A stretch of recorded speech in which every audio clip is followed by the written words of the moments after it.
Bonsoir mes chers amis. Nous allons commenter la paracha de ce Shabbat, la paracha de Vayeshev. Vayeshev, il a voulu s'installer, Yaakov va s'installer, et comme nous le fera remarquer Rashi, et c'est là que va survenir donc évidemment l'épisode avec Yosef, la haine des frères, et donc un épisode extrêmement difficile. Et au dire de nos Chachamim, c'est peut-être cet événement qui est aussi à l'origine de ce que l'on peut appeler la sinat chinam, la haine entre les frères. Alors on va voir, on va pas chercher évidemment de coupables, cela va de soi. On a déjà eu, Baruch Hashem, par les années passées, plein de commentaires. Et d'une manière générale, cette paracha de Vayeshev a une particularité, c'est toujours, quasiment toujours, celle qui précède la fête de Hanouka. Et comme nous l'expliquent beaucoup de nos sages, le Tzaddik, le Tzadok HaKohen, le Tour ou d'autres, on nous dit toujours qu'il y a des indices au sein même de la paracha qui annoncent les événements à venir, en l'occurrence donc la fête de Hanouka. Il faudra trouver des allusions dans cette paracha sur la fête de Hanouka. Donc, ce n'est pas une mince affaire, comme vous allez certainement le constater. Et même si au départ, je vais vous embarquer dans un chemin qui apparemment n'a pas l'air d'aboutir à Hanouka, mais plus à Pessah, comme vous allez le voir, j'espère. En tout cas, ça s'annonce un voyage extrêmement intéressant, comme d'habitude. Donc, j'essaie toujours, comme vous le savez, de chercher, d'aller puiser de nouveaux commentaires. Et Baruch Hashem, la Torah est tellement riche, tellement infinie, que ce serait dommage de répéter et de se répéter. Alors, sans plus tarder, donc on va voir que, comme je viens de le dire, il y a forcément un lien.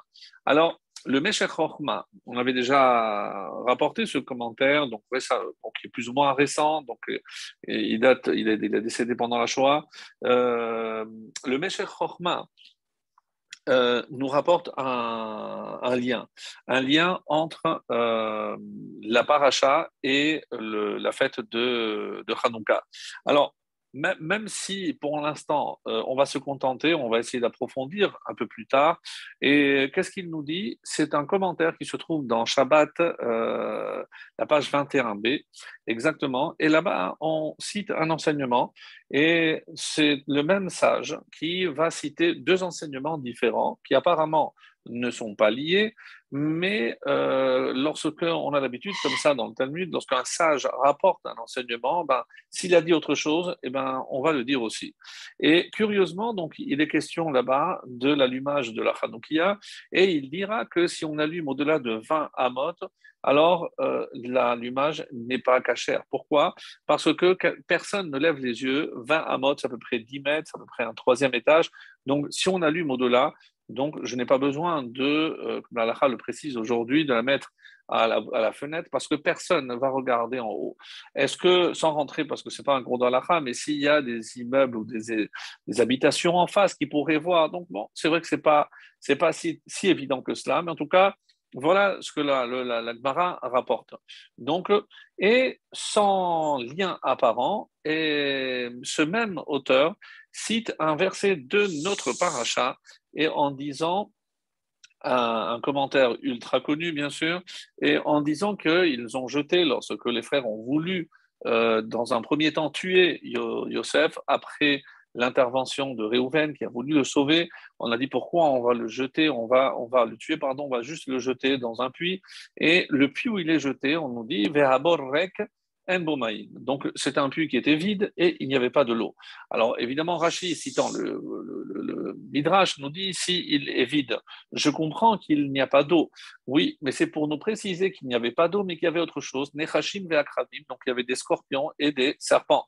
Alors, on nous dit, mais si l'intention de Rouven, c'était de sauver, comment il a jeté dans un puits, en sachant que lorsqu'on dit jeter, et dans un autre passage du Talmud, on nous dit que si c'est au-delà d'une profondeur de 20 amot, c'est-à-dire 10 mètres, alors on peut donner la personne, on peut considérer que la personne est morte. Pourquoi? Parce que d'abord, la chute, d'une part, ensuite, c'est certain qu'il y a des animaux lorsqu'il n'y a pas d'eau, donc il y a tout lieu de penser que Yosef n'allait pas survivre. Quoi qu'il en soit, donc quel est le lien avec le début et pourquoi on assimile les deux? De la même façon qu'on ne peut pas contrôler au niveau de la vue par rapport à 20 amot, 10 mètres en hauteur, de la même façon, on ne pourra pas contrôler s'il y a 20 amot, c'est-à-dire 10 mètres de profondeur. Voilà ce que nous dit le Meshech Chochma. Donc, apparemment, c'est assez curieux donc, que ce soit le même sage qui donnait un enseignement et de notre paracha et aussi de Hanouka. Donc, ça pourrait être considéré comme un premier lien, mais vous allez comprendre qu'on ne va pas se contenter évidemment de cela.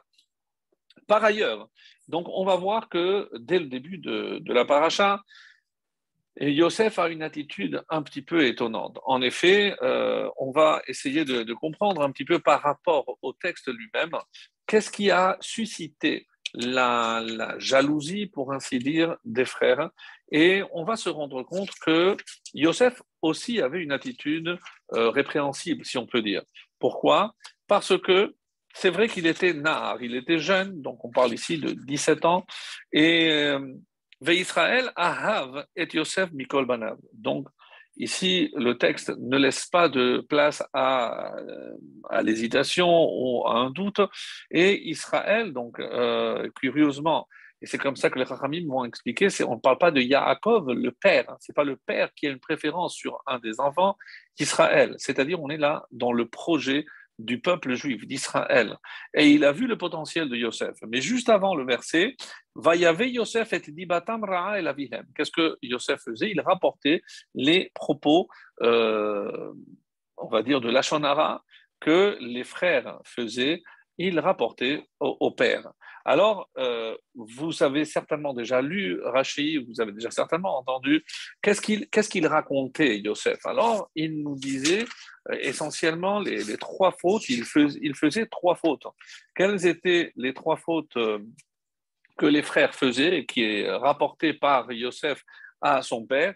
Alors on dit qu'il faisait Ever Minachai, il mangeait des membres d'un animal vivant, et ça, comme vous le savez, ça fait même partie des 7 lois Noachi, donc c'est une interdiction. Ensuite, il méprisait Zilzul, Bene Shfachot, il les considérait les fils des servantes comme des esclaves, et ensuite ils étaient Chashudim Be'arayot, parce qu'il les a vus en compagnie d'une femme du village. Donc, il a tiré ses propres conclusions. Alors, le Midrash, quand on cite ses enseignements, apporte une phrase très curieuse qui dit Pelez ou Mosne Mishpat Lachem. Autrement dit, Pélès, c'est un niveau. Vous savez, ce petit bâton avec la petite bulle qui permet de savoir que la surface est droite. Pélès, donc c'est un niveau. Ou Mosne Mishpat est une balance de justice, l'Hachem. Donc Hachem juge avec vraiment, on va dire, une précision minutieuse, très minutieuse. Et pourquoi on nous dit cela? Est-ce que d'abord, Yosef a menti? Dibatam Ra'a, donc les mauvais propos, les mauvaises actions, il venait les rapporter. Est-ce que c'est du Lachon Hara? Est-ce que c'était la vérité? Si c'était la vérité, comment imaginer qu'on puisse attribuer de telles fautes aux tribus, aux enfants de Yaakov, Israël, aux frères de Yosef? Alors, est-ce qu'il a menti? Non, certainement pas, il n'a pas menti. Alors, il y a plusieurs explications, donc j'en ai trouvé d'autres que je n'avais pas citées les années précédentes, et je vais les partager avec vous. Alors, rappelons que ce qu'on appelle, il y a une notion qui s'appelle Ben Pekouah. Si en tuant une vache, il y a donc à l'intérieur un bébé, un petit veau qui parce qu'elle était enceinte, la halakha me dit que ce veau, je n'ai pas besoin de faire la shechita. Donc, même s'il est encore vivant, donc je n'ai pas besoin de faire la shechita, je pourrais le manger. Donc, ça, c'est l'avis qui est rapporté par le Midrash. Et évidemment, donc, même si peut-être lui, il était en désaccord, mais la halakha va suivre la majorité. Jusqu'à aujourd'hui, la halakha est comme les frères. Donc, évidemment qu'ils ne sont pas passibles, ils ne sont pas coupables de la faute d'avoir mangé Ever Minachai, un membre d'un animal vivant. Mais le Targum Yonatan Ben Uziel, apporte quelque chose de très intéressant en disant qu'il les avait vus couper les oreilles et les queues de certains animaux. Curieux. Donc, est-ce que c'était pour faire des oreilles de Haman ou des oreilles farcies? Pourquoi couper? Et des commentaires nous disent que de la même façon qu'il y a chez l'homme, hein, lorsque il souffrait de certaines pathologies, il y a ce qu'on appelle la hakazat d'âme. Donc, en français, on disait des saignées. Donc, c'était une méthode très courante chez l'homme de faire une saignée parce que c'est comme ça pour éliminer, pour évacuer ce sang qui était infecté. De la même façon, les frères, donc lorsqu'ils coupaient les oreilles, c'était certainement pas pour les manger. Donc, ils coupaient les extrémités pour laisser sortir le sang qui était peut-être infecté, et c'était à but thérapeutique, bien entendu, jamais. Alors, il ne le savait pas, il était plus jeune que ses frères, donc il aurait peut-être pu demander. De là, on apprend que lorsqu'on voit une attitude incompréhensible, plutôt que de s'empresser de juger, eh ben, peut-être il vaut mieux aller poser la question clairement pour savoir pourquoi cette personne agit de telle ou telle sorte. Ça peut éviter d'abord de mauvaises conclusions et surtout de mauvais jugements. Et c'est vrai pour dans le couple, c'est vrai dans les relations à l'autre. Donc, je ne dois pas me hâter, m'empresser de juger ou de porter un jugement en fonction de ce que j'ai vu. Comme vous le savez, donc il y a la vision, mais il y a l'ouïe. De loin, je n'entends pas les choses qui se disent, donc je ne peux pas juger uniquement par la vision. Et si j'entends des choses sans les voir, de la même façon, c'est incomplet, donc je ne peux pas me permettre de juger. Donc, là, c'est par rapport à ce point-là. Et une troisième explication, celle-là aussi, je l'ai découverte cette année. Les frères de Yosef détenaient un livre qui s'appelle Sefer HaYetzira. Sefer HaYetzira, le livre de la création qui aurait été donné par l'ange à Abraham Avinu, qui relate tous les secrets de la création. Alors, ce qui est étonnant, donc, d'après ce livre qui existe aujourd'hui, on le connaît, on ne sait peut-être pas s'en servir, mais en l'utilisant, on va dire, avec toutes les connaissances requises, on pourrait créer une vie, on pourrait créer un animal. Donc, ils ont créé un animal. Et la halakha dit que qui nécessite de shechita, c'est un animal qui est né par la voie normale. Mais s'il a été créé de manière, on va dire, miraculeuse, hein, donc on n'a pas besoin de faire shechita. Donc lui, il a vu l'animal, il ne savait pas l'origine et il a jugé qu'il l'avait mangé sans faire la shrita. Ça, c'est déjà une explication un peu plus rare. Et ça rentre aussi dans la deuxième explication. Comment se faisait-il qu'ils étaient avec une fille? Qui était cette fille? Alors, je ne vais pas rentrer parce que d'abord, je n'ai pas les réponses, mais cette femme avait été créée aussi à partir du Sefer Yetzira. Alors, pardon, pour quelle raison? Je n'en sais rien, je n'ai pas eu toutes les sources, mais c'est comme ça que c'est rapporté qu'ils avaient utilisé le Sefer Yetzira pour créer cette femme. Alors, dans quel objectif? Je n'en sais rien. Et donc, quand il a vu, donc, il a pensé que c'était une Goya et qu'ils étaient avec cette Goya, alors qu'il n'en était rien. Alors, pour revenir à ce que le Midrash dit, vu que Hachem juge sévèrement, mais avec minutie, alors comme ça rapporte le Midrash, donc toi, tu les as accusés d'avoir mangé un animal sans faire de shechita. Regarde, même lorsqu'ils vont tremper ta tunique et dans le sang de ce veau, de ce hèse, donc d'un bouc, qu'est-ce qu'ils vont faire? Ils vont faire la shechita pour te montrer. Ils ne vont pas, même si ce n'était pas pour le manger, mais pour eux, évidemment, qu'ils ne passaient pas outre la shechita parce qu'ils étaient très minutieux, bien entendu, sur cela. Donc, tu les as accusés justement d'avoir traité les frères ou les fils des servantes d'esclaves, eh ben toi, tu vas être vendu comme un esclave. Et enfin, toi qui les as accusés de relations un petit peu douteuses, eh ben toi, tu vas être aussi la cible de Zlika, la femme de Potiphar, qui va jeter son dévolu sur lui et qui va le harceler pendant 1 an. On dit qu'elle changeait 2 fois de tenue pour essayer de le séduire, pour essayer évidemment, de le faire tomber dans ses bras. Et Yosef tiendra bon jusqu'à la fin. Alors, donc voilà un petit peu ce qu'on peut dire. Et pourquoi maintenant la sanction où il va être enfermé en prison pendant 10 ans? Rappelez-vous, donc il va se sauver, Potiphar va l'accuser d'avoir tenté d'avoir une relation avec sa femme, avec Zélika, et il va écoper de 10 ans de prison. Et pourquoi 10 ans? On nous dit que si quelqu'un fait du Lachon Hara, donc on le mettait à l'extérieur, hein, parce qu'il avait voulu séparer les hommes, donc c'est lui qui est séparé pour qu'il réfléchisse à la conséquence de ses actes. Donc 1 an par frère. Donc il y a eu 10 frères, donc il a parlé du mal, donc 1 an par frère, donc 10 ans. Après, il y aura les rêves des deux, euh, des deux ministres, les deux responsables, à la fin de la paracha, et comme il a trop compté sur l'un d'eux, celui qui allait être sauvé, en lui disant eh ben, rappelle-toi pour que je puisse sauver. Donc, il va écoper 2 années supplémentaires. Vahim Miket Shenata et Miamim. Donc, comme la semaine prochaine, on le lira. Donc, c'est 2 années supplémentaires parce qu'il n'a pas placé sa confiance. Et évidemment, même, je suis d'accord avec vous que la jauge est extrêmement sensible. Quand est-ce que je considère que j'ai dépassé ma hishtadlout ou que je reste en deçà de la hishtadlout, de cet effort que moi je dois faire, alors est-ce que au niveau, on peut dire tout simplement qu'on est en train de parler de Yosef ici et que, évidemment, les critères de jugement sont beaucoup plus stricts que pour quelqu'un d'autre. Et on va expliquer aussi pourquoi.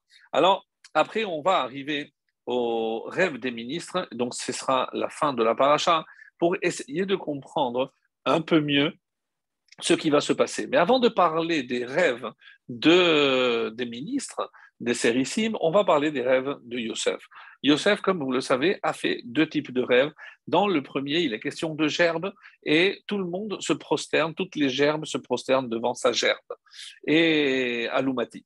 Et le deuxième rêve, donc je vais vous le lire rapidement. Donc là, il s'agit par contre d'astres, le soleil, la lune et 11 étoiles, donc ses frères. Et à ce moment-là, donc on dit que tous les astres sont prosternés. Et là, il n'est pas dit devant son astre, mais devant lui. Donc tout le monde se prosterne devant lui. Donc qu'est-ce qui se passe? Et vous allez remarquer quelque chose un détail très intéressant entre le premier et le deuxième rêve. En effet, donc on avait dit où était la source donc de cette haine, de cette jalousie, quand ils ont vu que le père préféré aimait Yosef plus que tous les frères, ils l'ont détesté. Et ils n'ont pas pu lui parler en paix. Yosef chalom, donc, c'est curieux parce qu'on sait très bien, et je suis convaincu que Yosef devait le savoir, lorsqu'on fait un rêve, on ne peut le raconter qu'à ceux qui nous aiment et à ceux qu'on aime. Donc, de là, on voit que Yosef n'avait pas d'animosité à l'égard de ses frères. Il les considérait vraiment ses frères, et ce n'est pas parce qu'il a été rapporté des propos un peu, on va dire, douteux, qu'il avait mis en doute cet amour. Lui, pour lui, c'était ses frères, et il les aimait. Donc, et quand il les a racontés, mais écoutez bien, Vayachalom Yosef Chalom. Donc, il a fait un rêve. Vayaged Lechav, il a raconté aux frères. Vayosifu od senoto. Et ils ont continué à le haïr. Mais quel rêve il a fait? C'est pas précisé. Ensuite, Vayomer Alehem. Après, il leur a dit Shimuna Chalom Azeh. Écoutez ce rêve. D'après les commentaires, hein, il n'y a pas 2 rêves, mais 3. Oui, puisque le premier, Vayachalom Yosef Chalom, il a fait un rêve et il l'a raconté, mais on ne sait pas lequel. Donc, ce n'est pas précisé. Ensuite, Vayomer Alehem. Donc, par rapport à Chalom Azé, ce rêve, et de quoi il va être question? Il va être question après des gerbes. Donc, le premier rêve, pour l'instant, on ne sait pas ce qui s'est passé. Vayomeru Echav Hamalor Timloch Alenu. Donc, ils réagissent avec virulence. Pour le premier, la réaction, c'est qu'ils l'ont détesté davantage.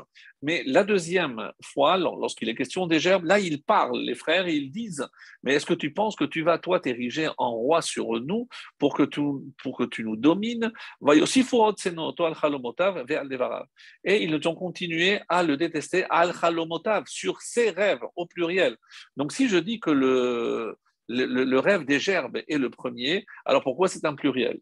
Donc, c'est une preuve supplémentaire qu'il y a eu un rêve précédemment. Alors, si on a le temps, on en parlera. Donc, il y a eu un rêve auparavant. Et le deuxième, c'est à partir donc des gerbes. Ça, c'est le deuxième. Vayachalom od chalom acher. Et là, il y a encore un troisième du coup. Et là, s'appelle Oto le Echav Vayomer. Donc, il raconte aux frères. Et Vayomer ine chalam ti chalom, voici. Et il parle donc du soleil, de la lune. Et il a raconté, curieusement, Le premier, il n'est pas dit qu'il l'a rapporté à son père. Vaïsaper el aviv ve el echav. Donc, il a raconté et à son père et à ses frères. Et là, les frères ne réagissent pas. Qui réagit? Vaïgar bo aviv. C'est son père qui réagit. Vayomerlo ma chalomazé. Mais qu'est-ce que c'est ce rêve? Asher chalamta havon avo ani veimecha. Est-ce que ta mère, je rappelle que la mère, c'est impossible, puisque Rachel était déjà morte. Certains disent donc, qui c'est qui a élevé, elle est morte jeune, donc Yosef était un petit enfant, donc qui c'est qui l'a élevé? C'est Bilha. Donc ici, c'est ta mère qui s'est occupée de toi, donc ça ne pose pas de problème. Et tes frères, on va se prosterner devant toi, et Vaikan Ubo. Et ici, on dit qu'ils étaient jaloux. C'est curieux. Pour le premier, on a parlé de haine. Le deuxième, c'est de jalousie. Ve aviv shamar et tadavar. Et son père a gardé cette chose. Alors, il y a évidemment plein de questions qui se posent à la lecture. Pourquoi pour le premier ils ont réagi et pas le deuxième? Pourquoi il n'a pas raconté le premier rêve à son père? Non, c'est pour vous donner un exemple de tout ce qu'on pourrait aborder et comment on pourrait développer ces trois versets que nous venons de lire. Et quel est donc ce premier rêve dont la Torah apparemment ne parle pas? Alors, et pour revenir et pour essayer toujours, puisqu'on va s'orienter évidemment vers Hanouka, vous l'avez bien compris, et il est question ici, ces deux rêves on va dire prémonitoires. Donc, de quoi s'agit-il? Le premier rêve, et il y a une Gemara qui dit que d'où viennent les rêves?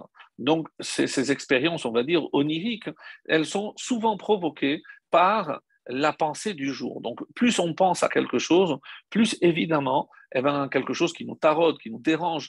Donc, c'est à cela que on va rêver. Il y a des histoires dans le Talmud. Si c'est vrai que vous êtes tellement forts, vous les Juifs, dis-moi de quoi je vais rêver ce soir. Et évidemment, il suffisait que le Chacham dise quelque chose pour qu'il n'arrête pas de penser à cela. Et évidemment qu'il allait rêver. Et le lendemain, il a dit comment tu as su que j'allais rêver de cela. Donc, plusieurs exemples dans le Talmud, mais pour aller à l'essentiel. Parce que le premier, évidemment, il n'est pas question du père ou de la mère, parce qu'il n'y a pas ici de soleil et de lune qui incarnent, on a bien compris, même Yaakov avait compris qu'il s'agissait de son père et de la mère qu'il avait élevée, comme on a expliqué.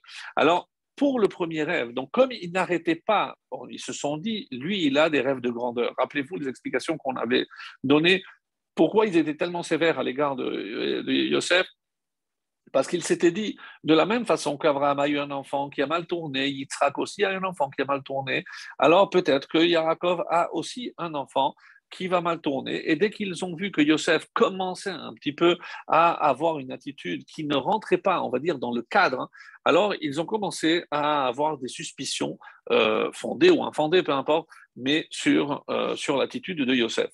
Ce qui explique qu'ils ont dit pourquoi ils ont tellement réagi, ils l'ont détesté, c'est parce que tu ne penses qu'à nous dominer. Et c'est pour ça que finalement, le soir, tu as fait des rêves, parce que c'est ta pensée du jour. Mais lorsque le deuxième rêve, ils ont vu qu'il a raconté au père. Et là, quand on parle des étoiles, est-ce qu'un enfant veut voir son père se prosterner devant lui? Ils se sont dit, même Yosef, même si on veut penser du mal de lui, c'est inconcevable. Donc, ils se sont tus parce qu'ils ont compris. Et le deuxième rêve révèle finalement que, comme le deuxième rêve est aussi, on va dire, prophétique, donc le premier aussi était prophétique.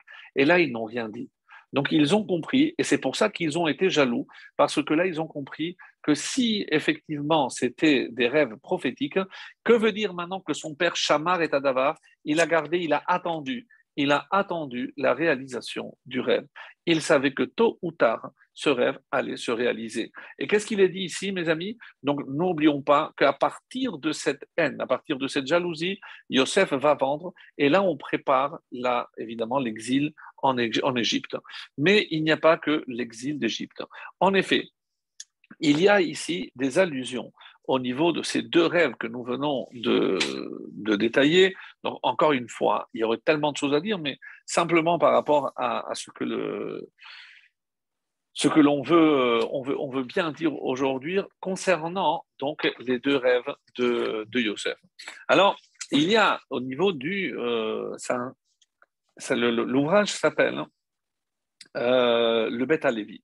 Le Beth Alevi, il va expliquer et pour essayer de comprendre si il s'agit, oui, d'une névoa ou pas. Parce que on nous dit, quand ils l'ont vu arriver, on dit Baal Achalomot. Donc celui qui, parce qu'il ne cesse de penser à ça, il possède ses rêves, parce qu'à force de penser, c'est évident que finalement, il rêve de ces grosses folies, des grandeurs, ou ce que vous voulez. Alors, euh, dans un texte aussi, on dit que Yaakov, hein, il a rêvé de 10 bougies. Ah non, non, pardon, c'est pas ça. Non, ça c'est à la fin. Donc, par rapport au rêve qu'il a fait Yosef, hein, et qui n'est pas raconté. Donc, qu'est-ce qu'il voulait leur dire? Parce qu'ils ont eu peur, rappelez-vous, à la fin, après la mort du père, ils ont dit, maintenant tu vas essayer de te venger. Et il leur a dit, non, vous n'avez pas compris quelque chose. Si 10 bougies qui ont essayé d'éteindre une, donc c'est pas pour l'instant Hanouka, mais on prend l'image. Si 10 bougies n'ont pas réussi à éteindre une seule, est-ce que vous pensez qu'une seule pourra éteindre 10? Est-ce que moi je peux vous faire du mal? Donc on dit que ça c'est le premier rêve qu'il avait fait, le premier rêve où il voyait 10 bougies qui essayaient d'éteindre la sienne. Donc lui il avait compris que les frères voudraient lui faire du mal. Donc, mais c'est pour ça que celui-là, il n'a pas voulu trop le raconter parce qu'il ne voulait pas croire que ses frères lui voulaient du mal. Donc, euh, ça, c'est une explication. Le Chizkouni dit pourquoi on n'a pas raconté le premier rêve. Eh bien, tout simplement parce qu'apparemment, il ne touchait pas les dix, d'après cet avis-là. Ça ne concernait pas les Shevatim, les tribus. C'est pour ça que ça n'a pas été raconté. En tout cas, ou alors d'autres disent comme il ne s'est pas réalisé, donc c'est pour ça que la Torah ne l'a pas raconté. Donc il y a plusieurs explications. En tout cas, il ressort de là il y a eu 3 rêves et non pas 2. En tout cas, la Torah nous raconte les deux que je viens de raconter. Et alors, ce que je disais, que tout ce qu'on voit, on ne cesse de penser, est rapporté dans Brachot 55, Nouné, Amoudbet. Donc, tout ce que je vois ou ce à quoi je pense la journée, je rêve la nuit. C'est pour ça que c'est rapporté dans le Talmud. Alors, pourquoi il l'est raconté? Pourquoi il a pris ce risque? Eh bien, tout simplement parce qu'il voulait partager une prophétie. On dit que si quelqu'un a une prophétie, c'est qu'il doit comprendre qu'il doit partager, puisque si on lui a permis de voir des choses, c'est parce qu'il doit mettre en garde les personnes que ça concerne. Donc, il n'a pas raconté pour se vanter, qu'à Dieu ne plaise, mais parce que c'était un devoir. Si quelqu'un a des signes de prophétie, il faut qu'il les partage. Et c'est ce que Yosef a fait, euh, comme je viens de le raconter. Alors voilà.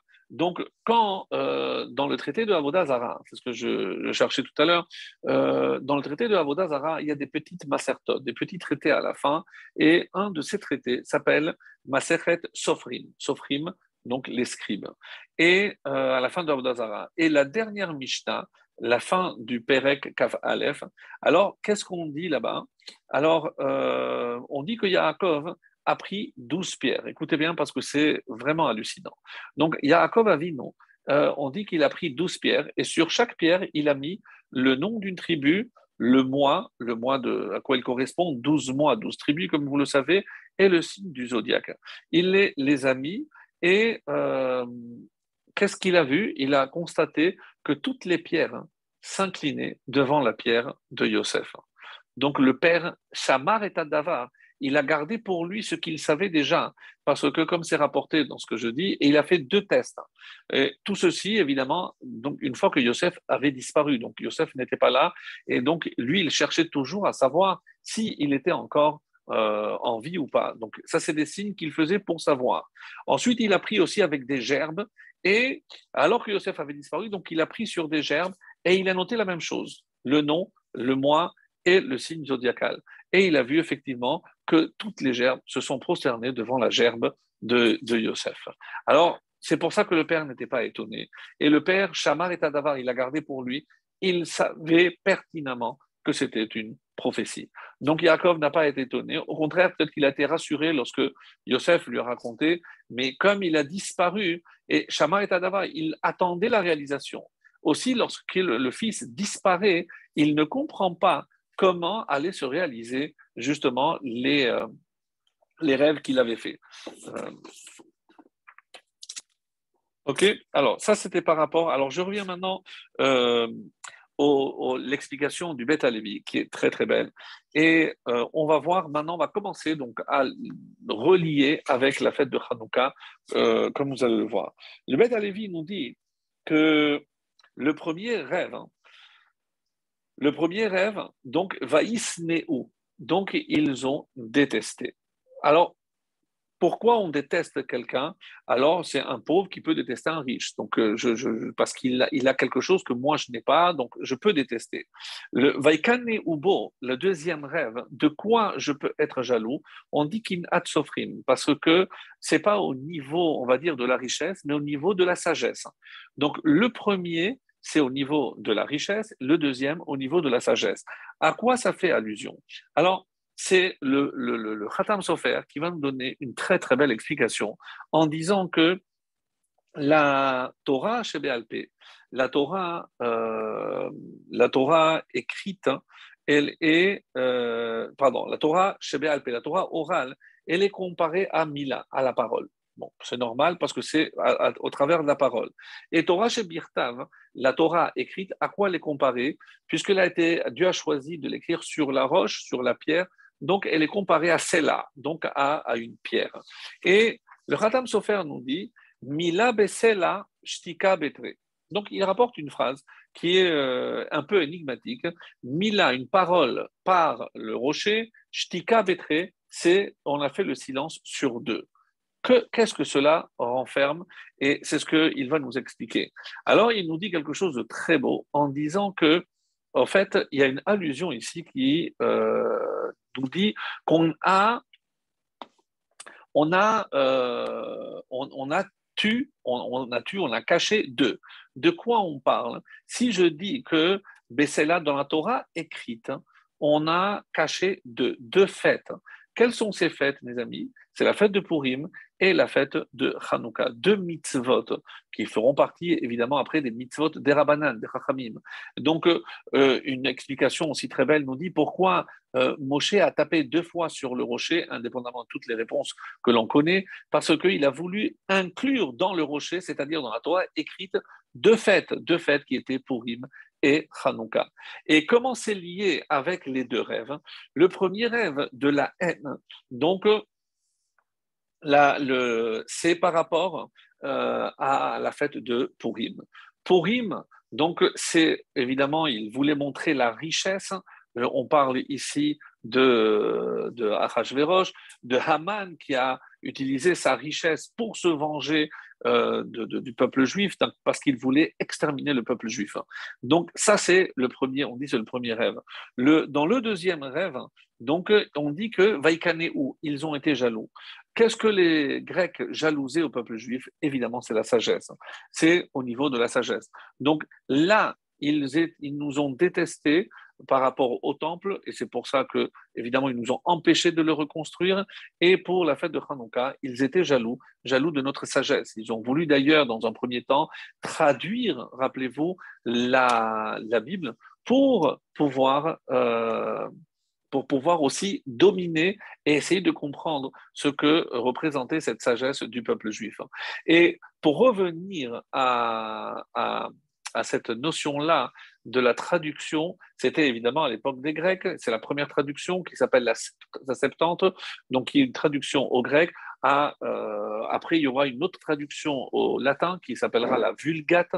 Et d'après le Talmud, donc c'est Ptolémée qui a commandé en quelque sorte la traduction. Il a pris 72 sages ou 70 d'après la version, on va dire, historique.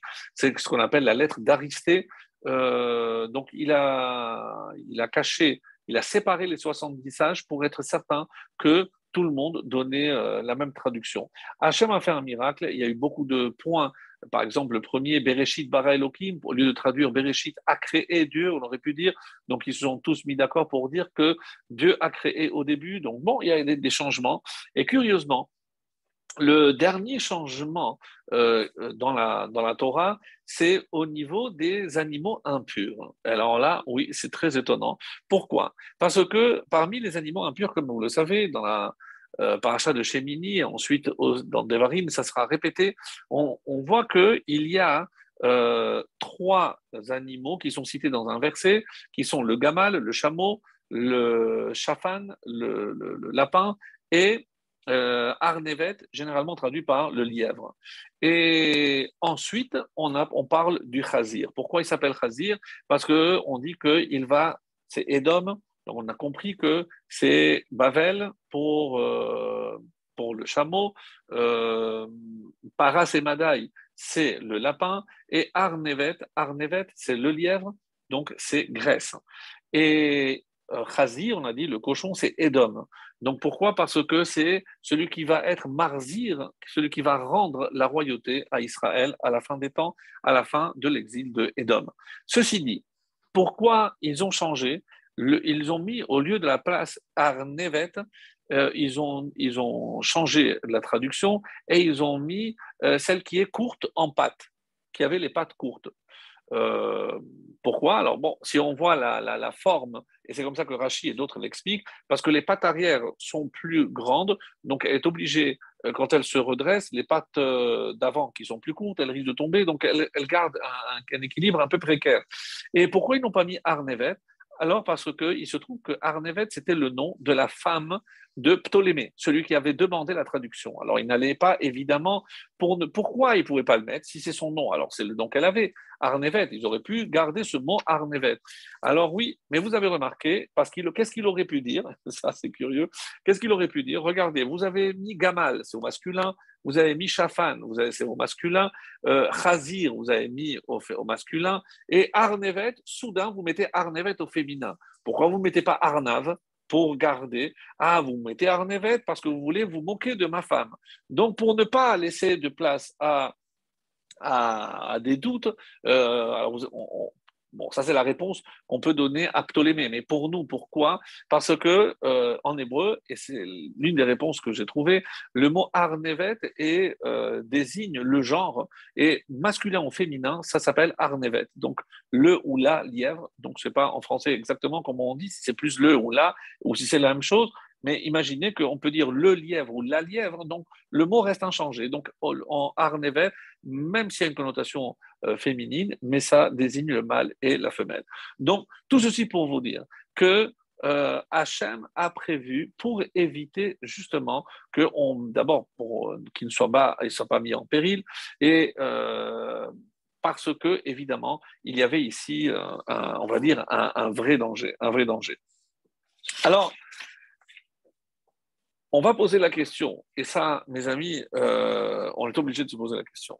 C'est, on sait que lorsqu'il arrive quelque chose de mal, donc forcément, il y a une raison. La Gemara, par exemple, posera dans le traité de Megillah pourquoi il y a eu ce décret.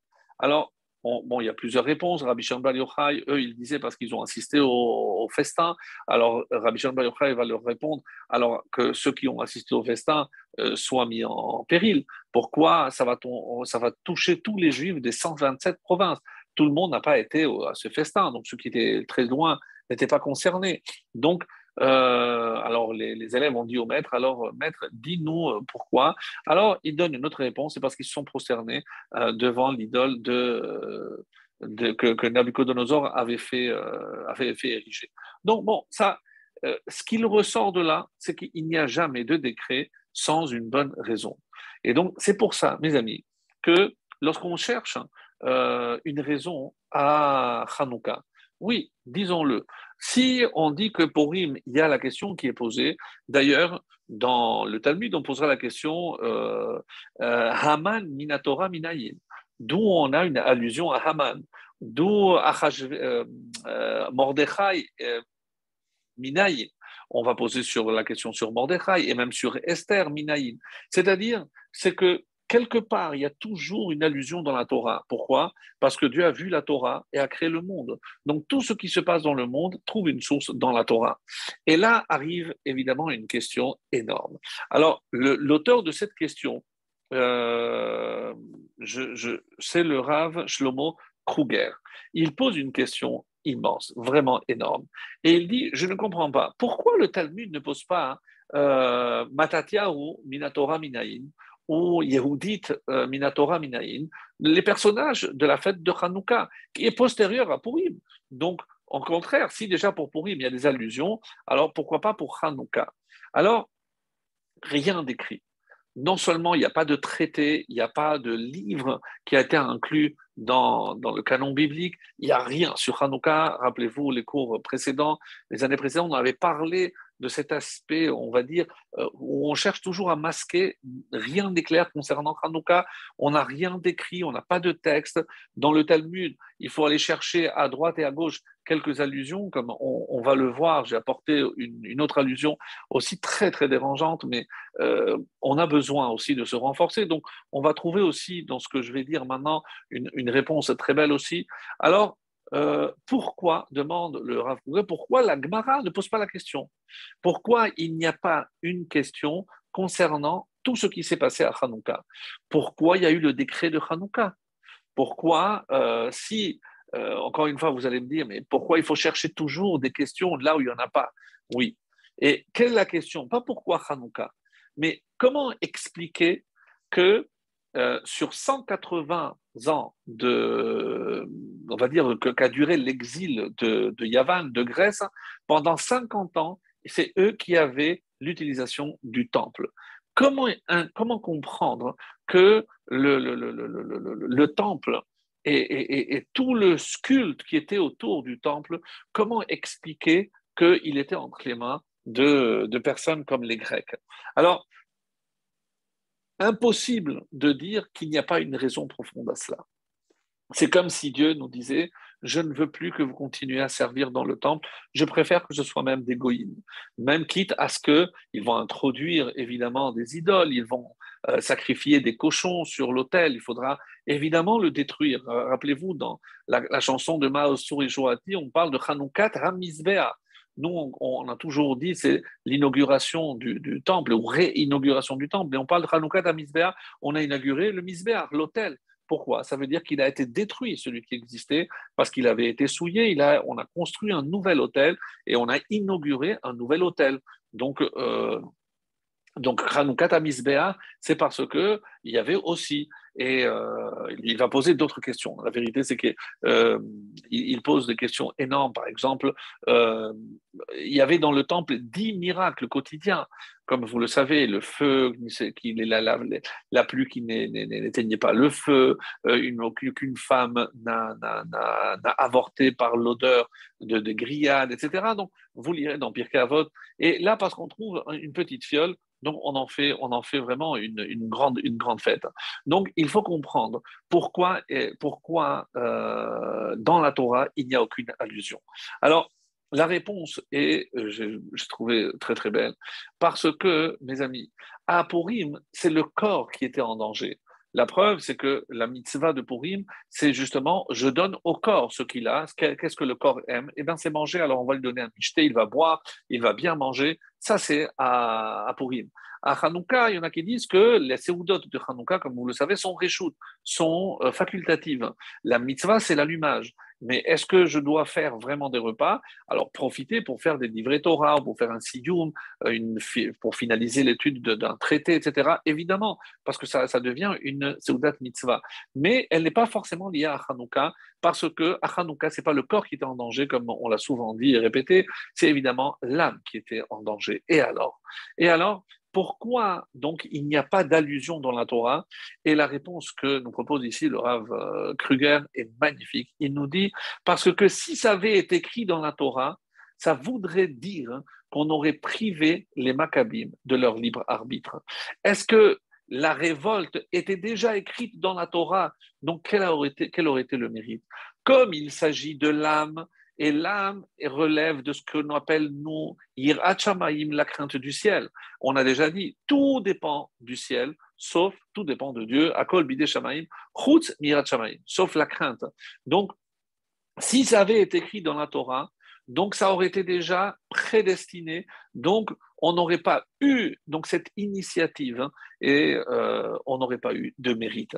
Donc le vrai mérite, c'est cette Messirut Nefesh, c'est la Messirut Nefesh que c'est cette poignée, on parle de 13 personnes, dans d'autres sources on parle de 70, mais qu'entre des centaines ou des milliers de soldats gréco-syriens. Donc ils ont fait une Messirut Nefesh.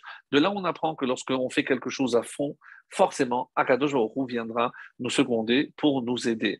Donc c'est ce qui est dit ici, et on va donner d'autres exemples tout à l'heure. Donc je reprends la réponse. On ne pouvait pas trouver d'allusion parce que c'était laissé entre les mains de l'homme. Le corps, c'est Akadosh Baruch Hu qui s'en occupe. Mais par rapport à... Je lirai les questions après. Mais par rapport à l'âme, ça dépend. C'est entièrement entre les mains de l'homme. C'est comme ça qu'il va répondre. Et moi, je voulais vous lire maintenant un autre passage par rapport à... Hop, voilà. Par rapport à la question que je disais, mais quelle a été la raison pour laquelle les Grecs ont pu garder donc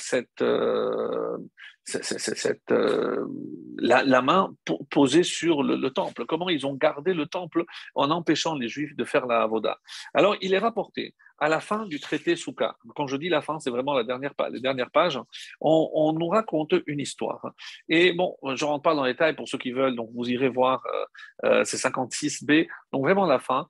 Alors, on nous dit qu'il y avait les gardes, comment ça se passait, les gardes des Kohanim, et donc il y a une qui rentrait, une qui sortait, donc où il fallait qu'ils mangent pour qu'on sache que c'était la garde sortante, etc. Et après, on nous dit, non, mais il y avait une garde qui était toujours au même endroit, et c'est quoi? C'est Bilga. Chaque garde avait un nom, c'est vraisemblablement le nom de famille. Bilga Leolam Choleket Badarom. Donc, eux, ils partageaient, ils étaient toujours au sud. Donc, jamais au nord, toujours au sud. C'est par là où ils arrivaient. Et on va expliquer pourquoi. Tanou Rabanan, on a expliqué qu'il y avait un incident Maasé. Maasé ben Myriam. Myriam, la fille de la famille de Bilga. Donc, qu'est-ce qui s'est passé? Hemira Data. Elle a renié sa foi. Hemira Data. Et qu'est-ce qu'elle a fait? Si je le rapporte, évidemment, parce que Ve'alcha ve'niset les tardeyot echad mimalche yevanim. Elle est allée épouser un soldat, un officier des rois Yévanim, des Grecs.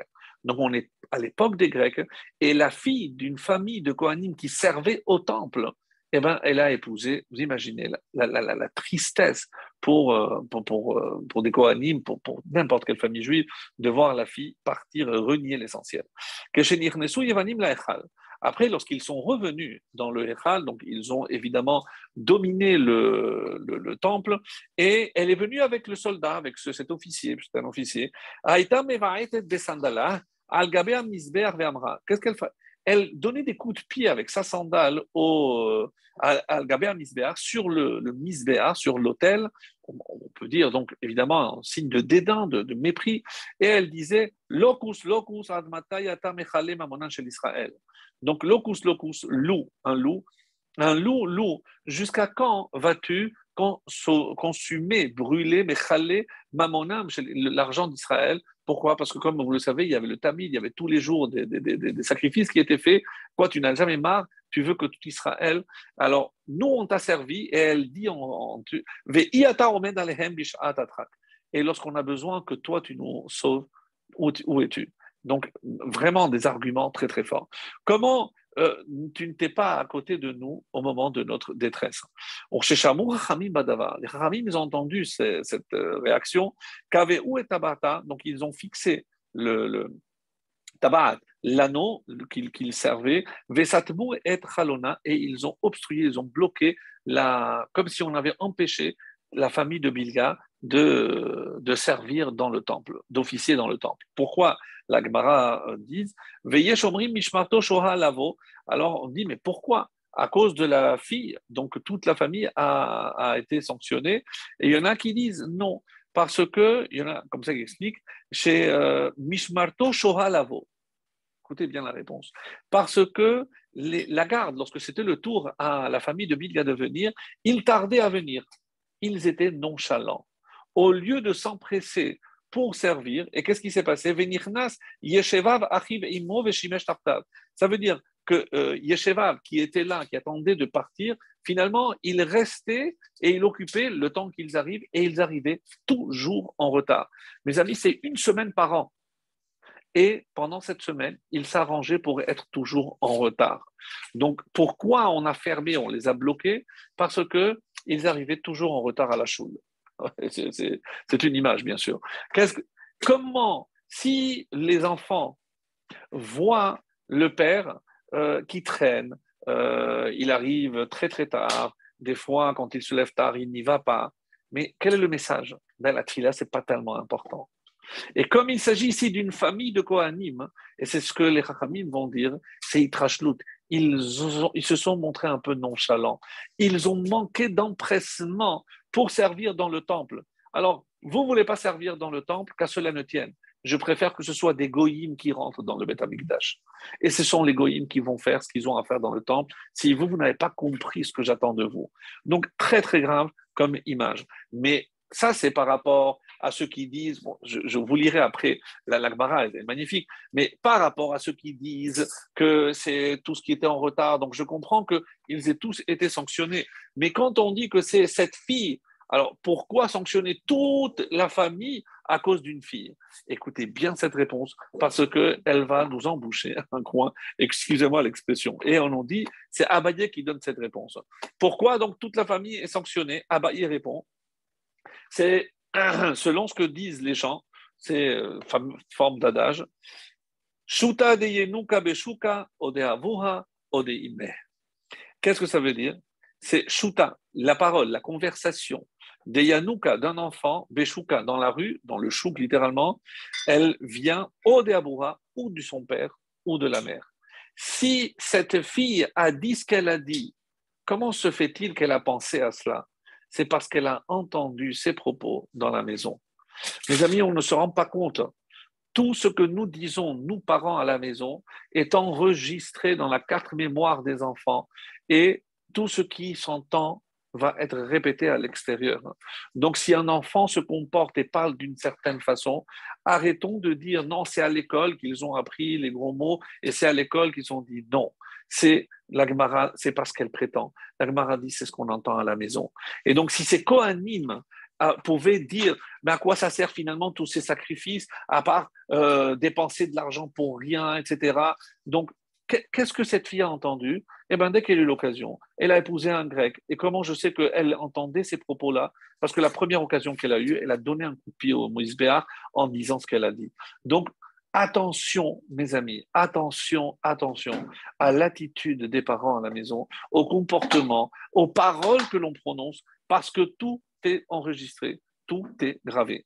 Alors maintenant, pour ne pas s'arrêter là, si je dis que c'est à partir de cette nonchalance, donc quelle est la réponse à cette nonchalance? C'est évidemment l'empressement. Mais pas l'empressement pour faire les choses, pour les faire bien, bien sûr. C'est ce qu'on appelle Messirut Nefesh. C'est aller jusqu'au bout de ce qu'on doit faire. Donc ne pas traîner, ne pas se montrer, comme on a dit ici, nonchalant. Et qui est le premier qui a donné cet exemple? Évidemment, c'est Yitzhak.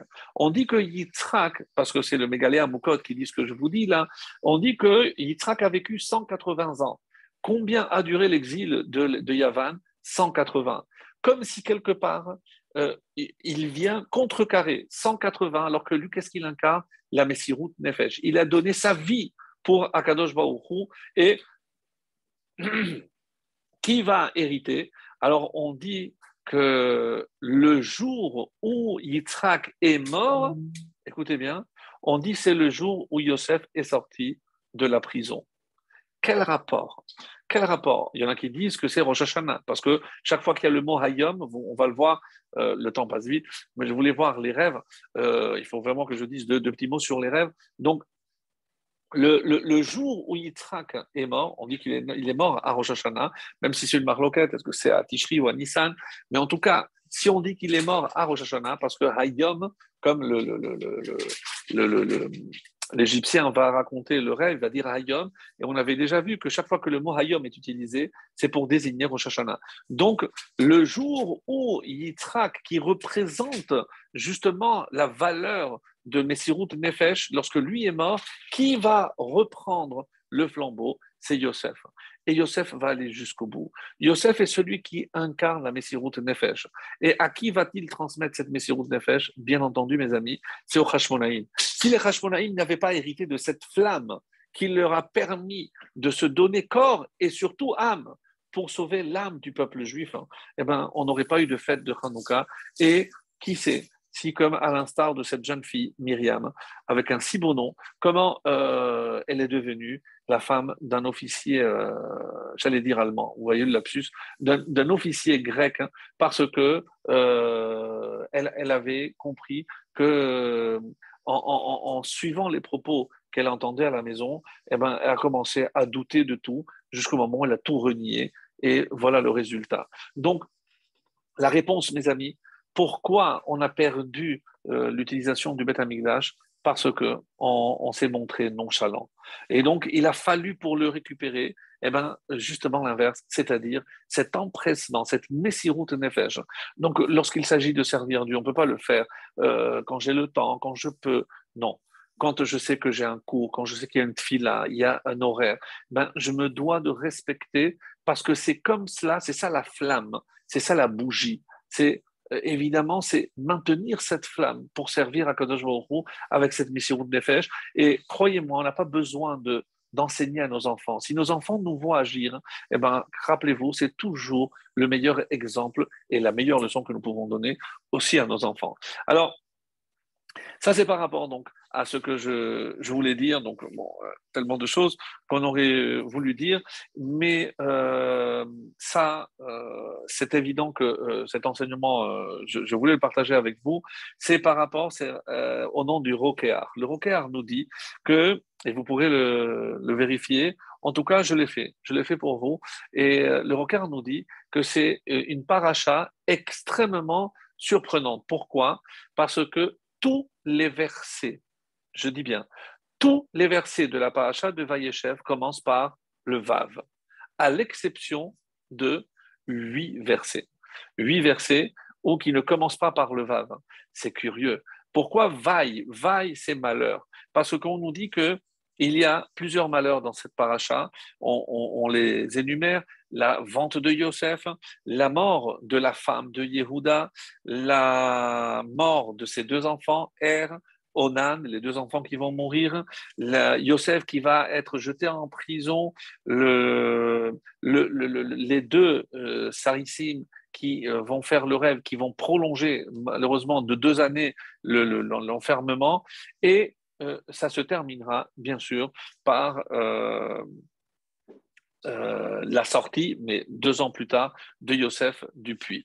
C'est-à-dire dans cette paracha où il n'y a qu'une suite de malheurs, donc Vav, c'est Vaille.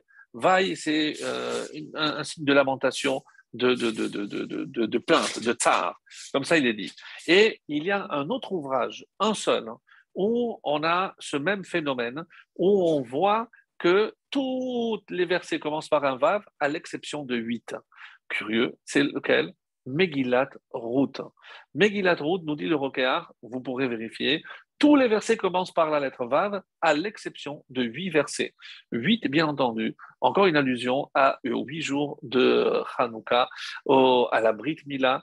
Et rappelons-le, c'est que comme il n'y a pas, on va dire, de source dans la Torah, mais comment on peut avoir des fêtes qui ne trouvent pas une source? Évidemment qu'il y a des sources.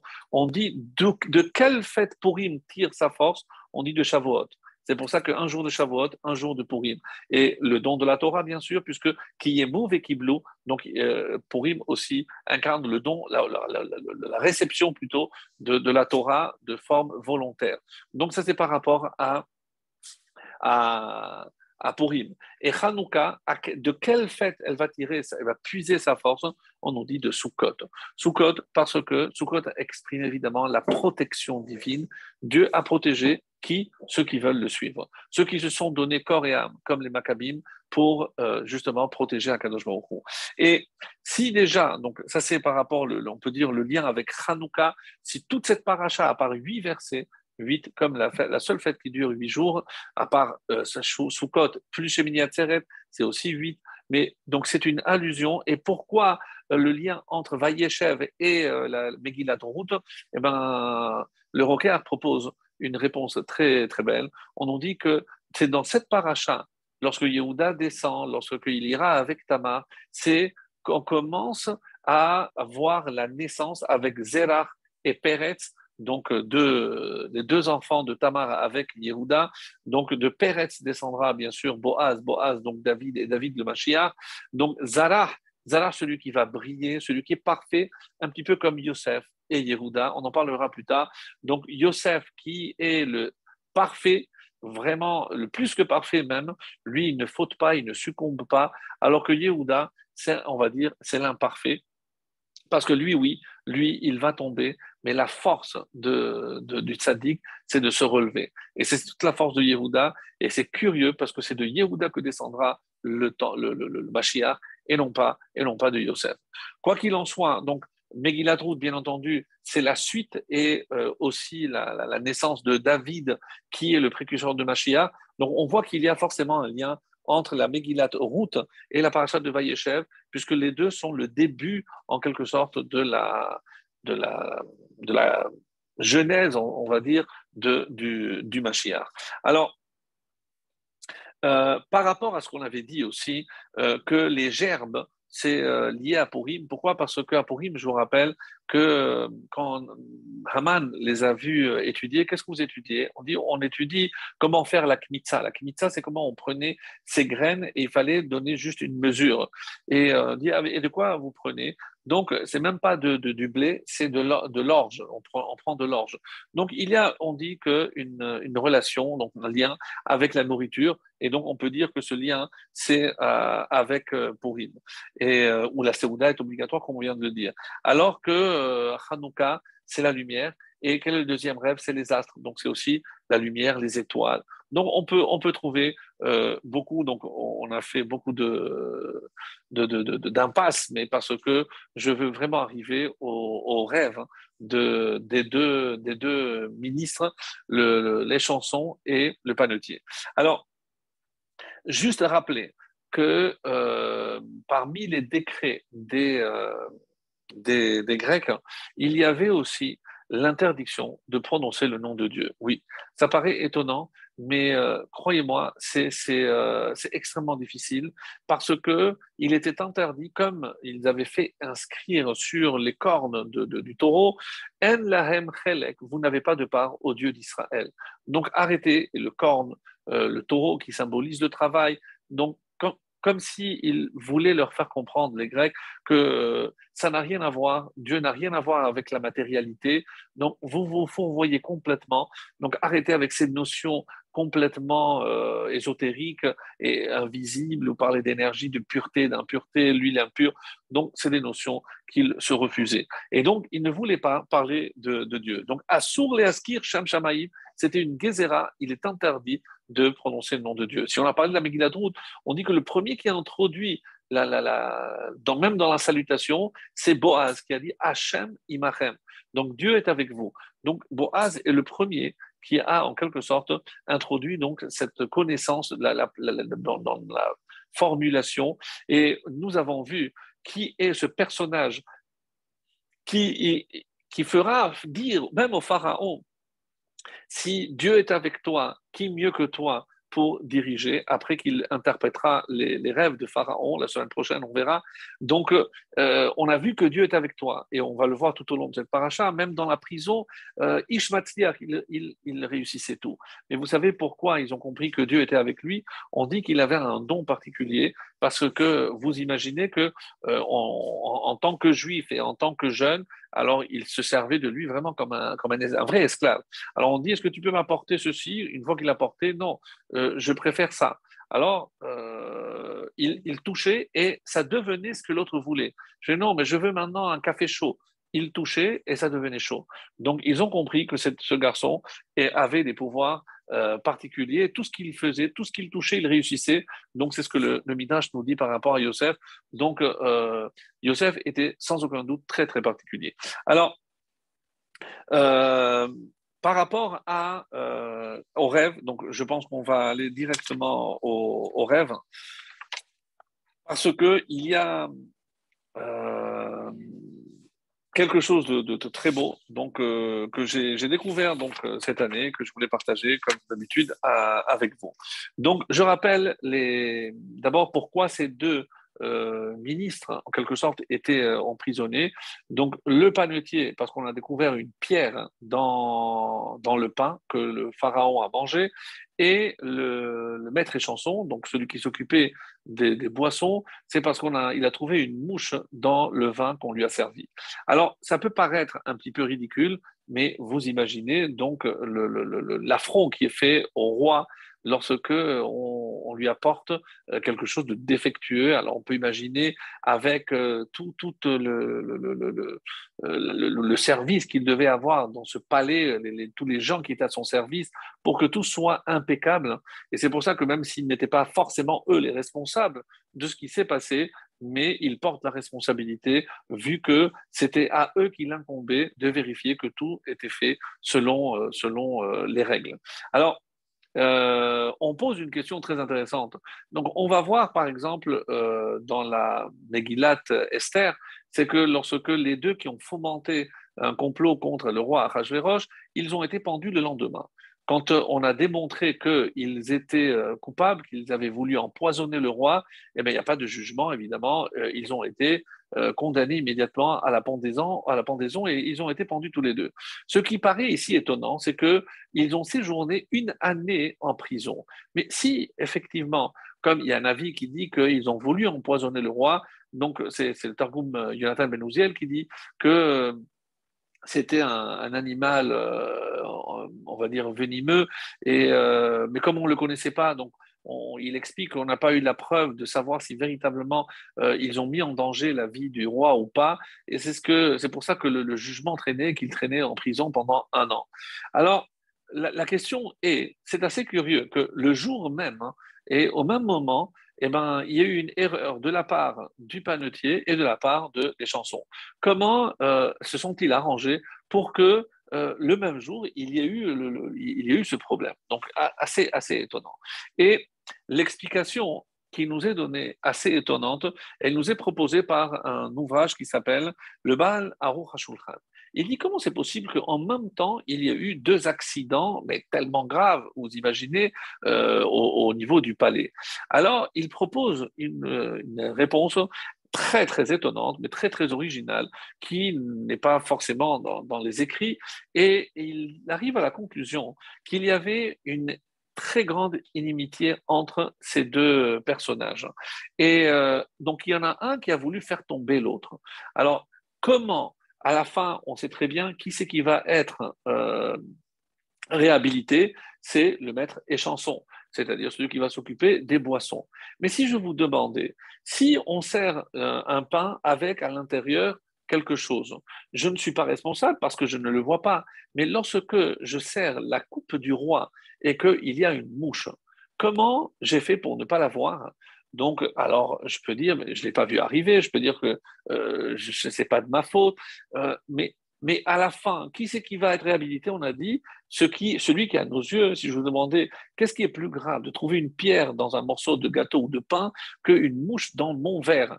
La preuve, c'est qu'en coupant le pain, il aurait pu se donner le cas que la tranche ne tombe pas pour le roi, elle aurait pu tomber ailleurs. Donc, c'est beaucoup moins grave. C'est vraiment un hasard que la pierre est tombée dans le morceau qu'on a servi au roi.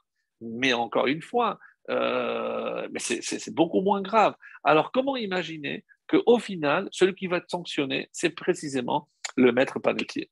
Alors, et c'est la réponse qu'il nous propose qui est magnifique, et il nous dit, voilà la réponse. C'est qu'en fait, les deux cherchaient à faire tomber l'autre. Donc, lorsque le maître échanson se dit, comment je peux le faire tomber? Eh bien, pendant qu'ils vont faire la pâte, je vais mettre une pierre. Donc, peu importe sur qui ça va tomber, au pire, il va se casser une dent, et comme ça, il va être éliminé, et on va le chasser. Il ne visait pas forcément le, le roi. Donc, ce n'est pas le roi, ce n'est pas le pharaon qui était visé. Mais lorsque le panetier a caché la mouche, puisque la mouche apparemment a été morte. Sinon, on aurait vu qu'elle remuait si elle venait de tomber. Donc, il a dû cacher au fond de la coupe du roi, parce qu'il avait une coupe particulière, et évidemment, ça se savait. Donc, finalement, lorsqu'ils se sont rendus compte, et c'est pour ça qu'on dit qu'il y a une certaine justice, parce que qui a mis la mouche, c'est le panetier qui a mis la mouche, mais parce que ça visait directement le roi. Donc on peut expliquer que c'est moins grave finalement le fait d'avoir trouvé la mouche dans le verre, parce que c'est plus grave, pardon, parce que le panetier visait vraiment le roi, alors qu'en mettant une pierre dans la pâte, donc je ne vise pas forcément le pharaon, c'est que n'importe lequel de ses ministres aurait été visé. Donc voilà, ça c'est pour la petite explication. Mais en ce qui nous concerne, il est évident que nous, on a une autre préoccupation.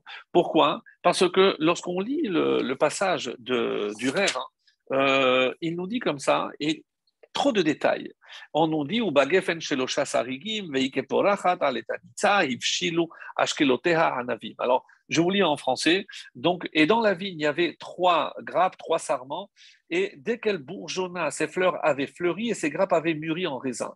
Qu'est-ce qu'il y a ici comme image? C'est qu'il a vu dans le rêve, mais tout en un procédé accéléré. Donc la fleur, les raisins, tout s'est fait en un rien de temps. Alors, les Chachamim nous disent que dans ce rêve se cachent les secrets de la Géoula. Oui, vous avez entendu. De la Géoula. Pourquoi? Parce que lorsque il va parler, il dit, si on voit le texte, Vekos paro beyadi, ve el kos paro va eten et akos. 3 fois il y a le mot kos. Et après Yosef lui dit, Shelosh etamim beot shoshamim ve'arata kos paro. 4e fois. Il y a 4 fois le mot kos. Et on nous dit 4 fois le mot kos. De là, on apprend qu'à Pessah, on va prendre 4 coupes. Très étonnant, comment on va apprendre les 4 coupes de Pessah du rêve du maître échanson? Mais qu'est-ce que ça veut dire? On ne comprend rien. Et si vous voyez, il y a 3 d'abord, et ensuite un toujours à part. On l'a déjà vu ce phénomène. Évidemment, c'est les 3 exils, plus celui d'Édom qui est plus long et qui est toujours cité à part. Donc, qu'est-ce qu'il en ressort? Alors, quand on raconte et on voit que on essaye d'expliquer comment on va apprendre de Pessah justement de ce rêve. Et Yosef, dans le Midrash, on nous dit, toi tu m'as annoncé une bonne nouvelle, moi aussi je vais t'annoncer une bonne nouvelle, toi tu vas être réhabilité. Alors en quoi dit le Midrash que c'était une bonne nouvelle? Alors je vous invite à lire le traité de Choulin, la page 92a, et là vous avez quasiment une page entière pour interpréter le rêve du maître échanson. On ne parle pas du panetier, mais le maître échanson. Parce qu'on nous dit que tous les signes de la Géoula sont inscrits dans ce rêve. Alors, je vais vous les lire très rapidement. Tania, on l'incite dans une braïta. Geffen, c'est ce monde. Les 3 grappes, c'est Abraham, Isaac et Yaakov. Hikeporachat, c'est les matriarches, et lorsque elles ont mûri, c'est les Shevatim, c'est-à-dire les tribus. Rabbi Yoshua a dit non. Est-ce qu'on montre ce qui a été? Non, on montre ce qui va venir. Donc toi, tu interprètes le passé. Moi, je vais te dire ce que ça représente. Geffen, c'est la Torah. Les 3 grappes, c'est Moshe, Aaron et Myriam. Et qu'est-ce que ça veut dire qu'elle fleurit? C'est le Sanhedrin qui va faire fleurir la Torah dans le peuple d'Israël. Et qu'est-ce que c'est les raisins qui vont mûrir? Et le tzadikim, shebechol dor vador, c'est les tzadikim, les justes de chaque génération. Après, Rabban Gamliel dit non. Donc, on a une autre explication. Parce qu'il faut que tout soit concentré. Là, tu t'es éparpillé. Alors quoi? Geffen, c'est Jérusalem.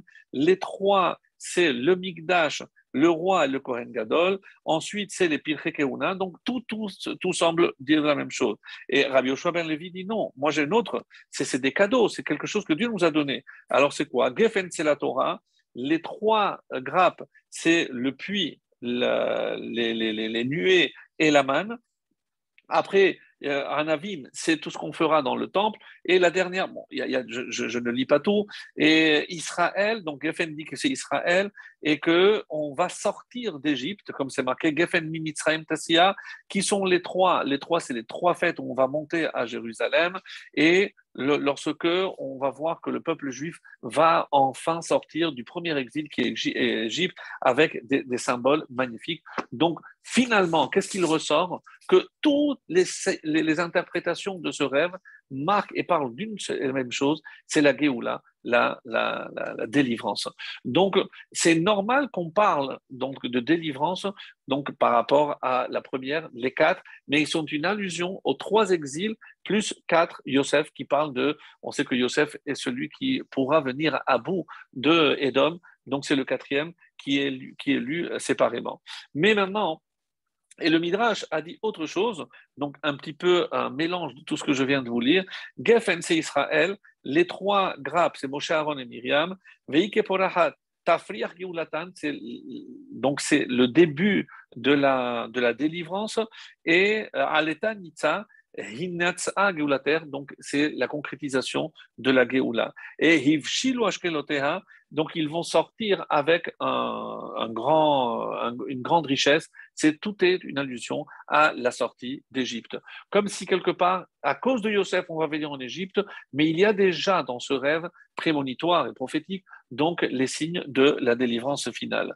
Alors, quand on va voir, parce que c'est pas tout ce que je voulais vous dire, et il y a par rapport à, on voit que tout est par rapport à Pessah, on nous dit qu'il y a eu un problème, et je pense qu'on va terminer avec cette idée-là, et ça sera notre conclusion, si vous permettez. Alors, on dit comme ça, quand on va voir dans la paracha de Vaïchi, pardon, la paracha de Bo, alors on va dire que on a séjourné en Égypte 430 ans. Donc ta descendance sera, donc on était esclave 430 ans. Donc la vérité, c'est comment on trouve, Rashi explique, 400 c'est la naissance de Yitzhak et 430 c'est lorsque à Brit Ben Abetarim, le pacte des alliances avec Abraham, c'est à ce moment-là qu'il a été annoncé que la descendance serait esclave. Alors, qu'est-ce qui se passe? C'est que sur 430 ans, combien de travaux vraiment forcés il y a eu? On dit que pourquoi on appelait Myriam? Parce que Myriam, elle est née au moment des travaux forcés. Mar, c'est l'amertume. Donc, à quel âge est sorti Moshe? Il avait 80 ans. Et donc, quel âge avait Myriam? 86. Donc, de là, on nous dit que combien d'années vraiment il y a eu de travaux forcés? 86. Autrement dit, il n'y a pas eu 400, vraiment 430 ans d'esclavage dur. Lorsqu'ils sont arrivés devant la mer, on dit que l'ange d'Égypte et l'ange de la mer ont refusé de s'ouvrir. Mais pourquoi? Parce que, attendez, mais c'est pas fini. Qu'est-ce que vous faites là? C'était pas prévu. C'est vrai qu'on dit que Dieu avait, depuis la création, fait une condition avec la mer, mais aussi avec le soleil, parce qu'il devra s'arrêter, avec la lune, parce qu'elle devra s'arrêter, avec les lions, attention, on va vous jeter Daniel, vous n'allez pas toucher, vous le feu, vous n'allez pas toucher Michaël, Hanania et Azaria, donc il ne faut pas les toucher. Donc il a fait un pacte depuis la création pour ne pas qu'on vienne dire, ah, non, tu ne m'avais pas averti, moi je fais ce que je suis censé faire. Donc, et c'est pour ça que quand il y a ces juifs qui disent Nashuva Mitzrayim, on va retourner en Égypte, pas parce qu'on était bien, c'est parce que c'est pas l'heure, on est sorti trop tôt. Alors venez, on va terminer le compte pour que on puisse arriver. Non. Alors, grâce à qui? On dit que la mère, finalement, elle a vu le Harono chez Yosef, et ça, on a déjà dit, on a souvent expliqué cette chose-là, à savoir que lui qui a fui devant la femme de Potiphar, donc la femme, Vayanos, la mère a fui devant celui qui a fui. C'est comme ça qu'on a expliqué. Mais maintenant, on va faire un calcul. Puisque à la fin, on va voir dans la paracha la semaine prochaine, on va dire que lorsque, à cause de la famine, tous les Égyptiens venaient pour apporter, pour acheter. Quand il n'y a plus d'argent, ils ont vendu les animaux. Quand il n'y avait plus d'animaux, ils ont vendu les terres. Donc, et quand ils ont vendu les terres, ils se sont vendus eux-mêmes. Donc, ils n'avaient plus rien. Qu'est-ce qu'il a fait Yosef? Il les a tous déplacés. On dit pour que ne pas qu'on vienne déranger sa famille qui était à Goshen. Mais quand ils n'avaient plus rien, ils se sont dit, bon, alors donne-nous au moins pour qu'on puisse travailler. Donc Yosef a dit, très bien, je vais vous donner, mais on va faire une règle. C'est que vous gardez 4 mesures pour vous et une mesure pour le pharaon. Et ça, c'est une loi en Égypte, Adayom. Mais qu'est-ce que la Torah s'occupe de savoir? Quelles sont les lois imposées en Égypte? Ce que Yosef a fait, est-ce que ça nous concerne, nous, 4 fois? Alors écoutez bien ce qui est dit ici. Donc 4 fois plus 1, donc 5 fois. Quand je prends 430 et je divise par 5, qu'est-ce que je retrouve? Je trouve le chiffre 86. Donc, si je dis qu'il y a eu de travaux forcés véritablement 1 fois 86, donc il en manque 4. Donc, lorsqu'ils sont venus devant la mer, ils disent, ah, mais il manque 4. Donc, il faut 4 fois 86. Mais 86, c'est quoi? C'est le mot kos. 4 fois kos. Donc, pourquoi, mes amis, on boit 4 coupes à Pessah? Pas en souvenir de l'esclavage, non, pour remercier Hachem qu'on n'a pas fait 4 fois 86 d'esclavage. Donc, c'est ça ce que ça veut dire. Donc, de la même façon, et pourquoi la mer a eu besoin de s'ouvrir? J'attendais. Mais regardez les Égyptiens. Normalement, eux, ils n'avaient rien. Je leur ai de tout donné. Et qu'est-ce que je leur ai dit de garder 4 fois? Et ils ont donné une seule fois. Donc, pour compenser justement cette mesure que Yosef, la mère, quand il a vu Yosef, il a dit oui, devant l'ange de l'Égypte, il a dit, mais toi, tu viens te plaindre, regarde, je leur ai laissé 4 fois. Donc maintenant, tu me reproches qu'on n'a pas fait 4 fois ce qu'on aurait dû faire. L'ange n'a rien dit et la mer s'est ouverte. Donc ça, c'est l'explication de... Alors, par rapport maintenant à Hanouka, et on va terminer avec cela.